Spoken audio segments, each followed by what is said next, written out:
Buenos días, María. Buenos días. Gracias por recibirme en tu consulta en Madrid. Mm. Bueno, pues presento a María de la Calle. Es psicóloga, psicoanalista y psicomotricista. Tres psis. Creo que no hay más. Y la conocí en una formación de la CEFOP, una escuela de psicomotricidad en Madrid, un fin de semana que nos vino a hablar de la teoría del ¿cómo se llama? Desarrollo psicosexual, ¿no? De Freud. Y la verdad que me gustó mucho su manera de explicar con ejemplos de sus pacientes y también juegos que hicimos entre nosotros. Y por eso la invita hoy para que nos hable pues, de psicomotricidad, de psicoanálisis, de esos conceptos fundamentales del psicoanálisis que aportaron mucho a la teoría y a la práctica de la psicomotricidad. Entonces, bueno, pues María, Buenos días buenos días. de nuevo. Y, y nada, pues empiezo me gustaría saber cómo has llegado a la psicomotricidad, cómo fue tu formación, qué te aportó también a nivel personal y qué te motivó a dedicarte un tiempo a ello. Pues fíjate que mi formación mayormente había sido como psicoanalista Ujú. y empecé a trabajar en un centro de niños. En concreto me pusieron con los bebés. Estos bebés eran hijos de gente emigrante. Generalmente no eran hispanoparlantes. Entonces, entre que estaba con bebés y tenía poco conocimiento de bebés y que no usaban la lengua, mi lengua habitual, pensé, ¿cómo me puedo acercar y qué puedo hacer para llegar a ellos, para descubrirlos, para entenderlos? Y entonces pensé, debe de haber alguna parte en Madrid donde se haga un estudio a través del movimiento, ¿no? Em, Y así fue como aterricé en la psicomotricidad, una psicomotricidad de orientación psicoanalítica. Ujú. Quiere esto decir, hay como dos tipos de psicomotricidad. Una psicomotricidad más dirigida, en donde se le dice, el adulto suele decir al niño lo que hacer. Em, Antes se hacían circuitos, no sé si se hacen hoy, ¿no? Como subir escaleras, bajarlas, subir espalderas, aquí tienes la derecha, la izquierda, arriba y abajo, ¿no? Y hay otra psicomotricidad que se llama vivenciada o, bueno, no dirigida, en donde el niño hace su juego espontáneo, ¿no? Entonces, aprender a leer en el juego espontáneo qué hay de la historia de él, qué nos está contando, qué habla de su bagaje vital, ¿no? Esto a mí me interesó mucho. Entonces aterricé con bebés, trabajando con bebés mucho tiempo a través del movimiento. Y a mí me abrió un mundo, porque la psicomotricidad, tal como yo la entiendo, es el estudio el estudio del aspecto humano que relaciona el movimiento y la psique. Todo esto siempre es verdad, o sea, mi manera de moverme hoy, de hablar, de estar, Ujú. tiene mucho que ver con quién soy, Ujú. lo interno y lo externo, Ujú. pero es absolutamente así con bebés. Con bebés, bueno, bebés 2, 3, 4, 5, hablo hasta los 6, 8 años, donde la vía de acceso a la psique de una persona es sobre todo el movimiento. Entonces, esto fue lo que yo descubrí y dije, aquí me quedo, me quedé durante un tiempo. Claro, es verdad, porque los niños, especialmente los pequeños, no usan tanto el lenguaje como nosotros y, y el cuerpo no miente, ¿no? O sea, Exacto. ahí es una vía de acceso directa a lo que está pasando, a lo que está viviendo por dentro. Y, y entonces, ¿tú recuerdas esos ejercicios que hacemos en la formación personal? Hacemos muchos ejercicios, juegos entre los que nos estamos formando, juegos con el cuerpo, mucho más que con la palabra. Entonces, no sé, para que vos imaginéis, por ejemplo, nos tapamos los ojos y vamos con otro compañero y tenemos que explorar la sala que está llena de módulos. Y bueno, pues ahí pasan muchas cosas, porque cuando, por ejemplo, no tienes la palabra ni la vista, pues aumentan otras percepciones. Y bueno, de repente vienen recuerdos de lo que has vivido, salen tendencias de cómo te relacionas con el cuerpo del otro o con lo desconocido, en fin, que busca cosas profundas de cada uno. Entonces, ¿tú recuerdas en esa formación, o sea, algo que te haya aportado o eh, que te haya hecho ver algo que tú no eras consciente de En ello? mi formación, cuando Sí, yo me formé como sí. psicomotricista, creo que fue fantástico. Ogeli, fue fantástico. Fue fantástico particularmente porque nos olvidamos de jugar, los adultos, Sí, totalmente. y es maravilloso jugar. Entonces, yo, como mucha gente, tenía mis traumas, mis experiencias de vida duras y por decirlo en plata, mucha mala leche, ¿no? Entonces, poder jugar mi mala leche, a pelear, a tirar al otro, jugar, verdaderamente jugar, Sí. para mí fue tan desculpabilizador. O sea, claro que descubrí que tenía mucha rabia y que expresarla en un juego, que sabemos que no es la realidad, es un como si fuera realidad. Expresarla en un juego para mí fue, aparte de divertido, muy desculpabilizador, muy sanador, muy terapéutico, vamos. Yo salí de la formación con más María de la que había entrado en la formación. Claro, claro, eso me da pie a hablar del papel del psicomotricista en la sala, porque somos como mediador. O sea, nosotros nos vamos a moldear a las demandas o a las necesidades de los niños con quien estamos. Entonces, por ejemplo, recuerdo la semana pasada vino una niña de 12 años que, que he estado viendo durante meses y que no había visto los últimos 3 meses. Y me llamó la atención que no me miraba del todo a la cara y venía con mucha agitación motriz y no sé, la veía como muy revuelta, ¿no? Y no había hablado con su madre antes de la sesión. Y quiso jugar al colegio y hizo de una maestra muy exigente, muy autoritaria, con muchas amenazas de voy a llamar a tu madre, te estás portando mal, vas a tener que hacer los deberes, mucho castigo, o sea, me llamó mucho la atención. Y entonces yo hice de alumna, en este caso no lo hice todo bien, es verdad, tengo que confesar porque tenía que haber hecho una alumna como sumisa, como está haciendo ella. Pero como yo estoy aprendiendo y la próxima vez que venga lo haré de otra manera. Pero bueno, yo hice de alumna así que decía que no quiero hacer los deberes, no sé qué, y pues llama a mi madre, que no me importa. Pero quiero decir que si lo hubiera hecho de otra manera, eh, hubiera respondido muy bien a su necesidad de compensar un pequeño trauma que tuvo hace un mes con un profesor que bueno, la humilló delante además de su madre, porque había falsificado la firma de su madre, y entonces el profesor le humilló y le dijo que eso era una usurpación de identidad, que cómo se atrevía, no sé qué, bueno, machacándola. Y yo creo que le ha roto su autoestima, le ha roto su identidad. Entonces, lo que hace el psicomotricista en la sala, cuando tiene más experiencia que yo, y está como más, es servir de mediador, es decir, que le permite al niño expresar y proyectar en él todo lo que necesita. Y es una manera de compensar la realidad y es una manera de sentirse otra vez poderoso, seguro. Y eso lo trae lo trae luego fuera de la sala, porque lo ha sentido en su cuerpo.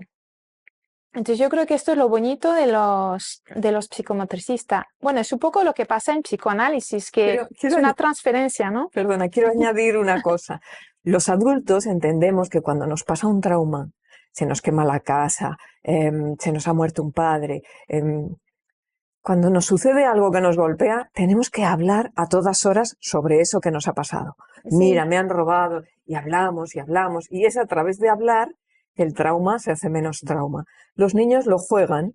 Permitir en la sala que una niña juegue este susto que se había llevado con un profesor o una profesora de eres esto, lo otro, no. Permitirlo que lo juegue hace que pueda digerir ese trauma, que lo pueda como humanizar. Mira lo que me ha pasado. De alguna manera te decía, mira lo que me ha pasado Claro, esto, me ha pasado esto. Y tú, desde tu persona, decía, "Ay, no, no puedo someter, no puede ser, no puede ser". claro. Pero ella te está diciendo, si te hubieras dejado como más, como plastilina pensante, Sí. yo creo que somos como plastilina pensante, hay que dejarse, ¿no? Dejarse moldear, Sí. y ella te cuenta desde esa historia, ¿no? Fíjate lo terrible que ha sido para mí que me han dicho que soy mala y que soy desobediente y que soy no sé qué por existir en un momento dado, ¿no? Y bueno, esta es la salida, por esto hacemos psicomotricidad, para que los traumas, para que la historia sea menos pesada y se pueda humanizar, se pueda compartir, se pueda hablar, y entonces se Sí, pasa, sí. Claro, la digieres, una la manera digieres de... de Sí, otra sí. manera. Esta es lo que permite este tipo de psicomotricidad, que para mí tiene mucho más valor, ¿no? Porque Mm, ayuda a digerir la vida. Jugamos para eso, para mm. digerir la vida. Sí, sí.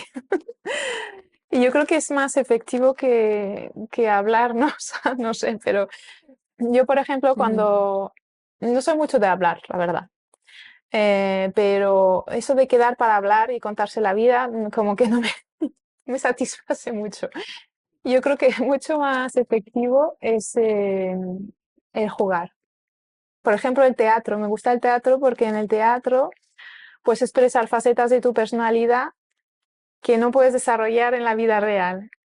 Y compensas un poco, a lo mejor, algunas tendencias, ¿no? Y implicas todo, la voz, el cuerpo, y es un juego. Cuando hablas, yo personalmente, cuando hablar con una amiga no me va a ayudar mucho. Depende de Soy las rarita. amigas.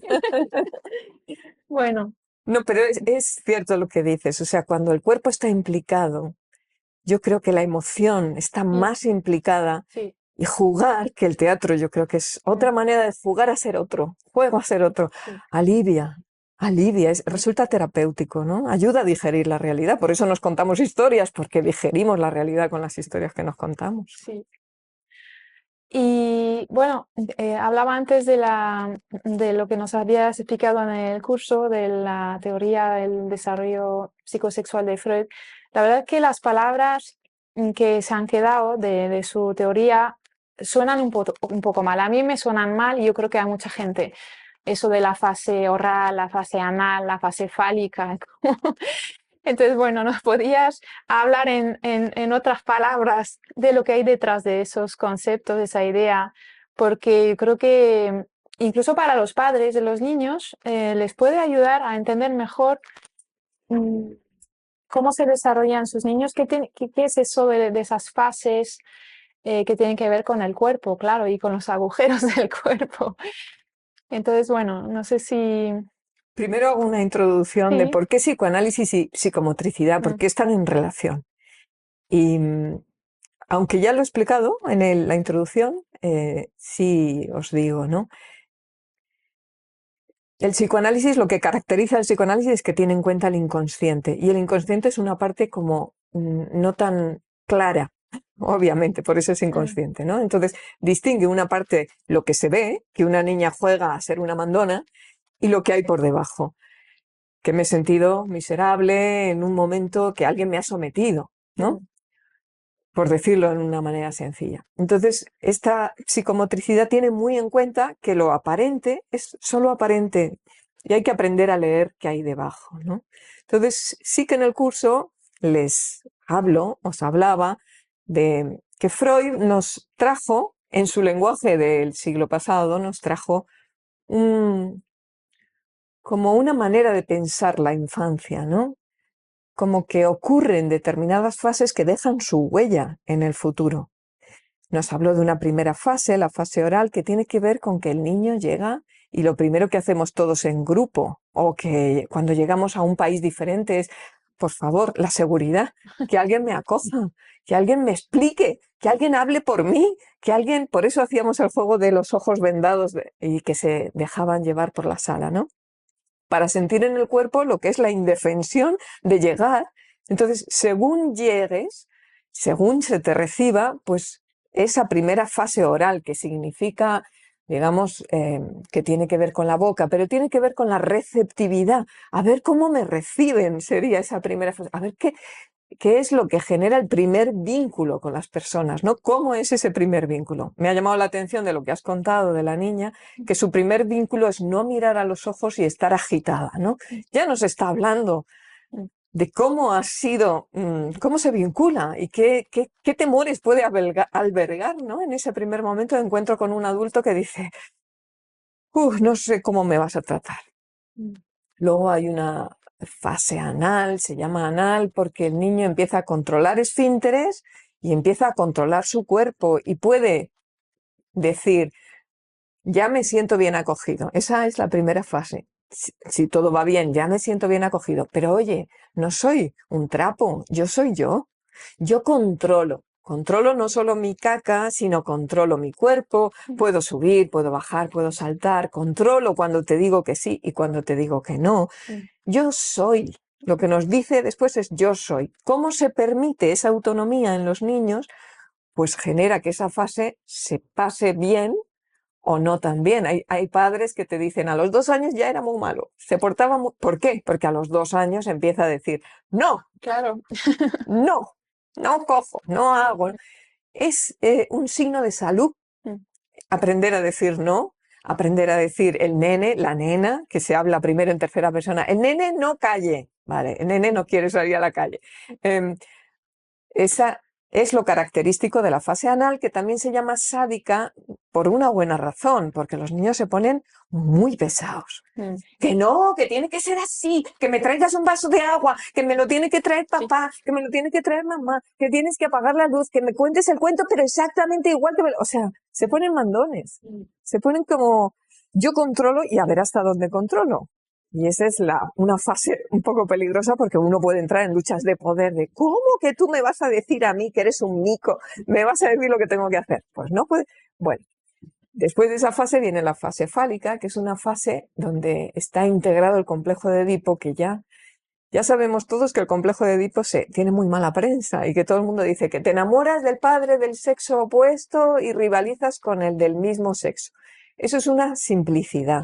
En realidad lo que pasa en el complejo de Edipo, que es muy importante, es que los niños, las niñas se dan cuenta de que no son el centro del mundo, que los papás entre sí tienen una relación de la que él o ella en alguna medida está excluido. O sea, no va a compartir eso. Y esto, pues es una fase bastante turbulenta donde el niño está diciendo, ¿qué pinto yo en esta familia? ¿Quién soy? ¿Estoy entre los papás? ¿Les doy sentido o no? Bueno, el complejo de Edipo es un complejo, como decía Freud, una etapa muy estructurante. ¿Qué va a pasar en el futuro? ¿Cómo voy a vivir las relaciones humanas? Si quiero ser el centro, si voy a poseer al otro, que sería lo típico de lo anal, es mío y para mí, no. O voy a comprender que el otro tiene su propio deseo, que puede hacer sus cosas.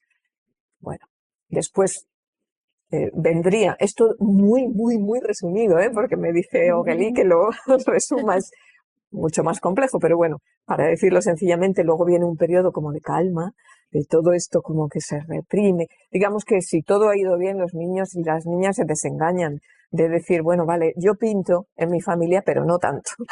Pinto lo justo.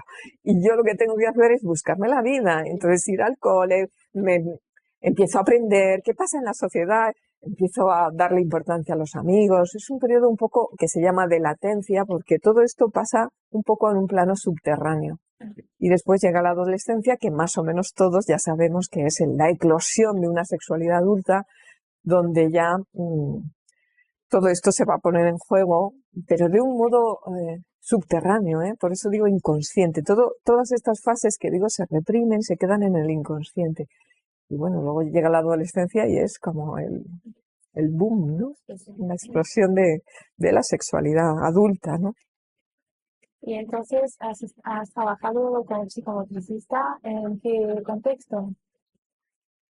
Trabajé con los niños, con los bebés, O sea, con los bebés. con los bebés y luego, digamos que fui sumando años, no solo míos, sino fui trabajando con los niños de 2, 3, 4, 5, 6, 7, 8, 9, hasta los 12 y después ya cambié de trabajo y me fui de ese ámbito. Pero el tiempo que trabajé en psicomotricidad, que me estaba formando como tú ahora, pues tuve la ocasión de tener una sala y de empezar a llenarla, como yo me iba llenando también de conocimiento, empezar a llenarla de módulos y de espejos y de cosas que facilitara que los niños cada vez, o que yo comprendiera cada vez más su expresividad. Mm. Y eso duró 14 años. Estuve 14 años en un centro de niños.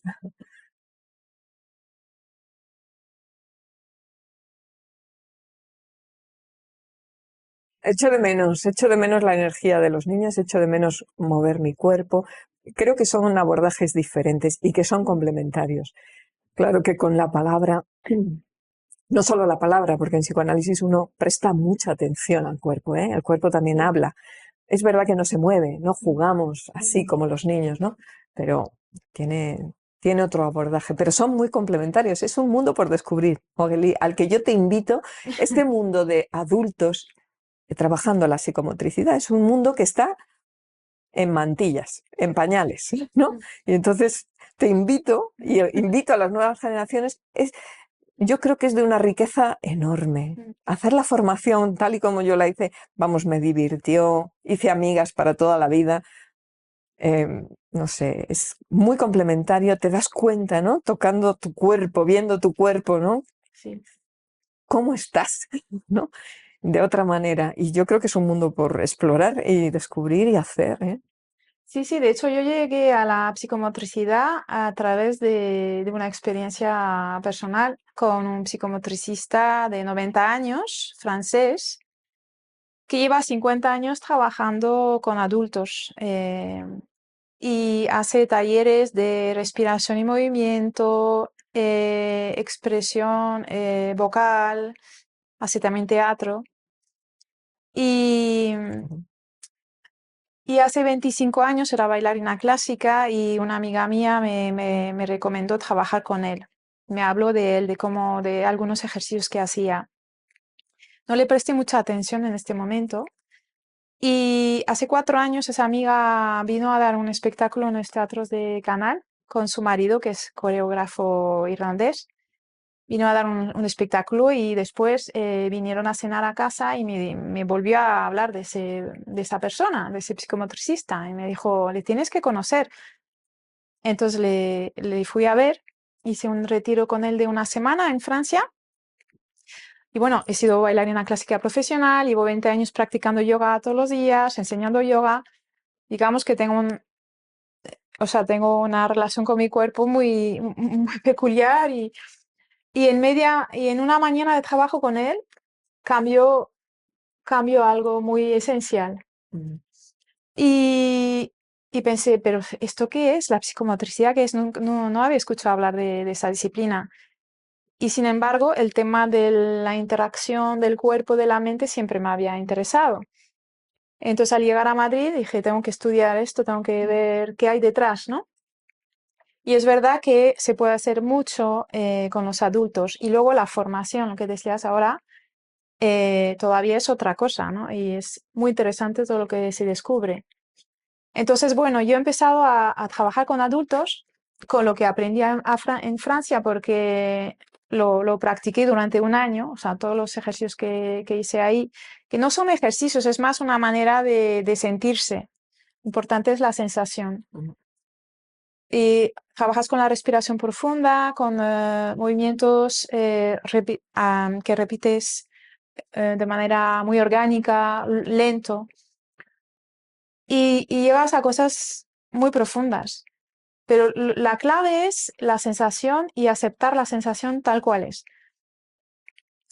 Y la verdad es que o sea, que es un trabajo que no es para todo el mundo, porque tienes que estar dispuesto a sentirte y a escucharte para empezar, pero noto que, o sea, la gente lo que me cuenta, luego lo que comparten, pues noto que es bastante, que llega a la psique, a la historia, o sea, llega a la historia de la persona. Y, y bueno, es como que vas viendo lo que te pasa, lo que te ha pasado, o sea, vas descubriendo cosas como una terapia, ¿no? Y sí, es algo que hay que desarrollar, yo creo, mucho más, porque aquí en España la psicomotricidad está relacionada con el mundo educativo, con los niños, infantil. Mm. y poco con los adultos. Yo creo que se ha hecho psicomotricidad de un modo sin saberlo, ¿no? A través del teatro, yoga, otras. Se hacen abordajes corporales a través del baile, pero como tal, Mm, hacer una psicomotricidad para aumentar la mm, conciencia, ¿no? Y está por descubrirse. mm. Entonces, bueno, está en pañales, pues Sí, sí. ahí. Muy interesante esto. Una pregunta muy interesante que me hacías era, ¿qué se le podría decir a los padres de niños que tienen problemas, ¿no? Mm, Hiperactividad o autismo, algún calificativo de estos, ¿no? Yo, em, además de ánimo, porque creo que hoy en día se está muy bombardeado con un montón de cosas que tienen que hacer, em, les animaría en el sentido de buscar un buen traductor de su lenguaje corporal, ¿no? O sea, yo creo que todas estas em, etiquetas son un mensaje, un pedido de ayuda, de mm, compréndeme, y que suelen tener que ver con su historia, por supuesto su bagaje biológico, su historia de vida, su familia. Entonces, saber leer ese lenguaje y aportarles esperanza a los padres, yo creo que es muy, mm, muy rico, porque cuando uno se siente parte del problema, quiero decir, como padre, como madre, lo puedo hacer de otra manera, también es parte de la solución, ¿no? Y puede implementar algo que ayude. mm. Claro, es verdad, yo lo veo así cuando obviamente a veces el origen del problema puede ser neurológico, pero yo creo que muchas veces es algo que tiene que ver con con la manera de vivir de la persona, ¿no? Cómo encaja todo lo que le pasa. Y, y entonces, en vez de precipitarse en buscar recetas y soluciones afuera, eh, mirar qué está pasando en la familia, qué circunstancias hay que a lo mejor son difíciles para la persona en cuestión, y hacer un trabajo también más de todo, porque es verdad que el niño se inserta en un sistema, lo primero la familia, pero luego también tiene la escuela que pone mucha presión, luego que el mundo es complejo, y el mundo de un pequeño es complejo. Entonces, en este sentido es verdad que la psicomotricidad ofrece un trabajo global, ¿no? No Ujú. solo del niño y a ver qué tiene que hacer para dejar de estar inquieto o para hacer sus deberes o para dejar de contestar mal, por ejemplo, sino o sea, buscar más qué le está pasando y cómo le podemos ayudar. ¿Cómo ayudarle a expresar Mm, ese malestar, ¿no? sí, De un modo que no sea lesivo para sí mismo, ¿no? sí. Que no le aísle más, sino que le comunique más. Es otra manera de enfocar el problema, Mm. mucho más de ver lo que hay debajo, ¿no? Porque la tendencia es eso, es actuar desde la conducta, desde lo externo Y quererla cambiar, y quererla porque cambiar. algunos padres y también creo que psicomotricistas tenemos en la cabeza el que hay que hacer, que hay que hacer, debería portarse de otra manera. Y no se le da el valor. Yo esto lo quiero decir especialmente, es muy terapéutico expresar, porque pueden decir los padres, ¿pero en qué? ¿Lo dejo entonces que en determinados momentos, con determinadas personas, en un medio acotado, es muy interesante dejar que, igual que yo sacaba mi malestar jugando, es muy interesante que los niños hablen de su malestar, mucho, en sí mismo, no hay que hacer nada. Lo difícil es no hacer nada, dejar de intervenir y decir, ajá, esto está así. No hay nada que nos cambie más, de verdad, creo, por mi experiencia también como paciente en distintas terapias, no hay nada que a mí me ayude más y me cambie más que verme entendida, comprendida. Cuando uno se siente profundamente comprendido, ya está. Alguien habla tu lenguaje. Sí, ya está. Es verdad. Y para uno mismo también entenderse, entender sus circunstancias, lo que decía antes del trabajo que había hecho con ese psicomotricista, que un día estábamos haciendo ejercicios respiratorios, o sea, no son ejercicios, es más bien tomar conciencia de la respiración y a través de esa conciencia la respiración se va ralentizando, se hace más profunda. Yo ese día me sentía todo bloqueada del diafragma, sentía el pecho cerrado y yo quería respirar más. Entonces empezó la lucha, ¿no? ¿Por qué no respiro más? ¿Por qué? ¿Qué me pasa, no? Y él decía, aceptar las sensaciones, dejar la cabeza. Bueno, y, en cuanto acepté lo que me pasaba, eh, fue una liberación, empecé a llorar y se desbloqueó un poco, ¿sabes? Pero es que eso que me pasó a mí le pasó a muchas otras personas que estaban en el curso. Y pensé, claro, si eso está bloqueado es por algo. Y bueno, yo estaba en proceso de duelo de mi hijo, entonces, claro, darme cuenta de, el cuerpo sabe, mm, las tensiones, los bloqueos están por alguna razón. Y aceptar eso me ayudó a quitarme de ese conflicto que tenía conmigo misma. Y En realidad no era un conflicto, era necesito llorar, claro, necesito llorar. sí, sí, Pero cuando ya tomas conciencia, lloras y es curativo. sí, sí, así Y es. no hace falta que nadie diga nada ni Ujú, intervenga. Esto es curativo en sí. Esta ujú. es la magia de la psicomotricidad. Esta es la magia del cuerpo que se sana solo, a veces. Sí, y nada, pues eso, que el psicomotricista pues tiene que aprender a hacer ese papel de dejarse llevar por el niño, ¿no? De no intervenir tanto.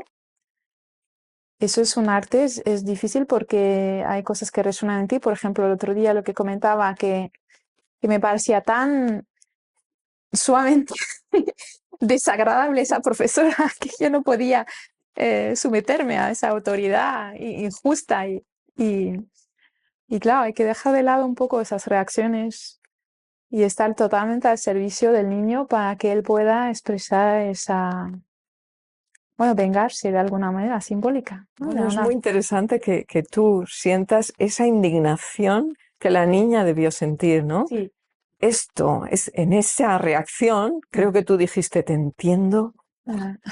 entiendo. Que la hubiera matado, ¿no? sí, sí. Claro. Y bueno, pues aprovecho aquí para hablar de mi proyecto de llevar la psicomotricidad en los hospitales, Ok. porque, bueno, mi hijo estuvo enfermo 5 años y medio, tuvo un cáncer del sistema nervioso central y pasamos mucho, mucho tiempo en el hospital. Y el hospital, aunque en el Niño Jesús la verdad es que lo hacen todo para facilitar la estancia de los niños, entonces está muy bien decorado, hay zonas de ocio, hay payasos, hay un teatro, todos los días hay espectáculos. Pero bueno, la realidad es que el niño pasa casi todo el tiempo en su cuarto, en la cama. Eso es la realidad. Con la familia que suele estar agotada, angustiada, con muchos problemas.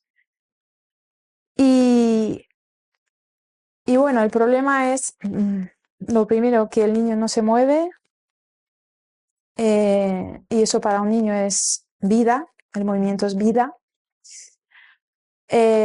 Juega poco, ahora con las pantallas parece que la solución todo es pantalla y sabemos que es cuando hay un exceso que es mucho peor, porque le quitas su imaginación, su creatividad, le quitas el protagonismo, ¿no?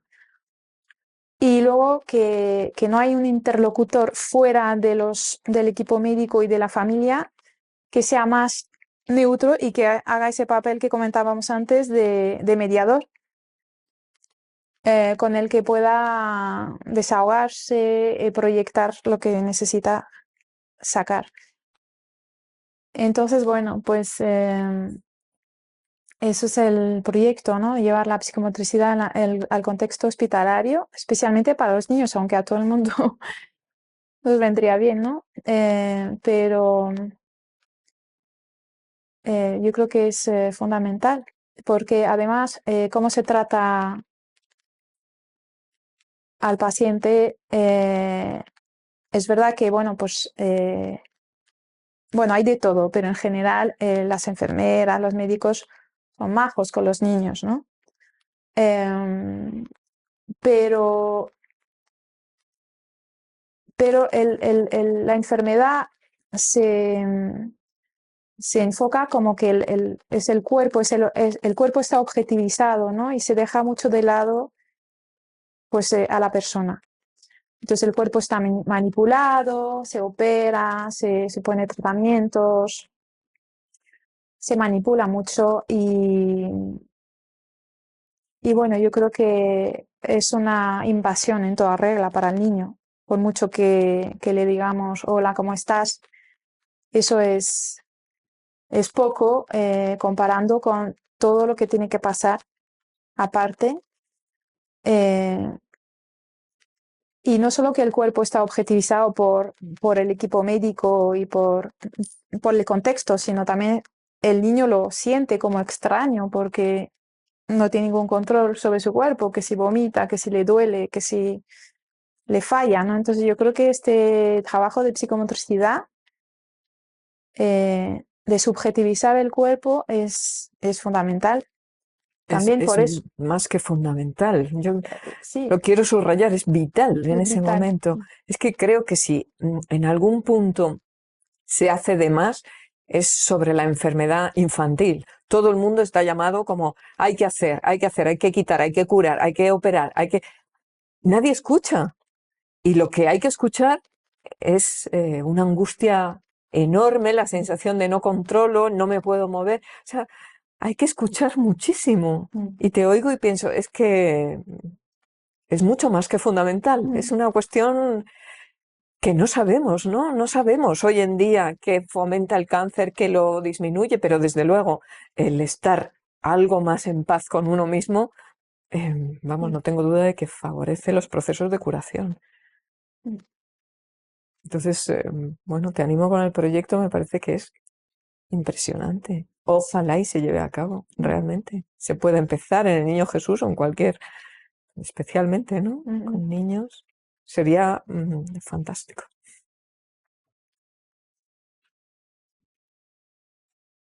Bueno, pues, ¿quieres comentar algo más o...?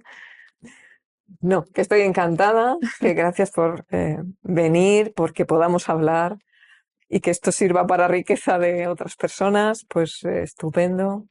Ojalá que sea comprensible, que la gente no se asuste, que se acerque a la psicomotricidad, no solo como una enfermedad, sino como, o sea, si su hijo está enfermo o enferma, sino como una ampliación, como lo es el teatro, como lo es tantas cosas, ampliación de la vida, ¿no? Cuanto más leemos, cuanto más sabemos, cuanto más expresamos, más estamos vivos, ¿no?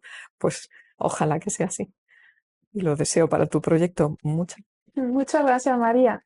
Bueno, pues hasta la próxima. Espero que os haya gustado. Chao. Chao.